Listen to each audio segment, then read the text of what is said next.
ni Officer in Charge Center Director Dr. Myrtle Alcazar sang Philppine Carabao Center kon PCC nga hindi sila ang Ginkawatan kundi ang Kalinog Farmers Agriculture Cooperative o kon CFAC sang Setyembre 16. Suno kay Alcazar nga sang nagaumpisa pa lang sa ato ang co-op ginbuligan nila ini pinagi sa paghimbon sila nga building sirin may gamay nga porsyon niya bilang opisina sang co-op kag dako naman niya porsyon ng opisina sang PCC pero separado ang ilatag sa mga tinawo. Payag pa nga ang vote kamayunod sa ginabanta 300,000 pesos nga nakawat iya sang co-op kag ang ginimestigaran sang pulis loan sa personnel man sang co-op. Matandaan sa pahayag sang pulis nga PCC ang Ginkawatan kag ang tatlo ka mga person of interest lunsay mga empleyado.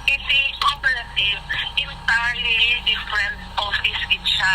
May sarili siya nga personnel, may sarili sila nga management, may sarili sila nga operation. Mga ka-K5 sang nahinunano ni Dr. Alcazar, si Police Major Miles Deron, ang hepe sa Kalinog Police Police Station.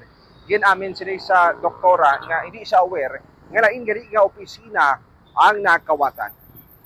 Balita nagikan sa Panuwasang Kalinog. Ako si K5 Aaron Refollo. Para sa Kampiyon na Balita, Serbisyo Publiko kag Kalingawan, Iloilo, K5 News FM. Ang ining balita ang ginadulong sa inyo sang DTX Coffee Mix. Himo sa natural nga sangka pareho sang amarkuso, chia seeds, sugared cane extract powder. DTX Coffee Mix. Nakakapi ka na, naka-detox ka pa. DTX Coffee Mix. Mabakal sa mga butika.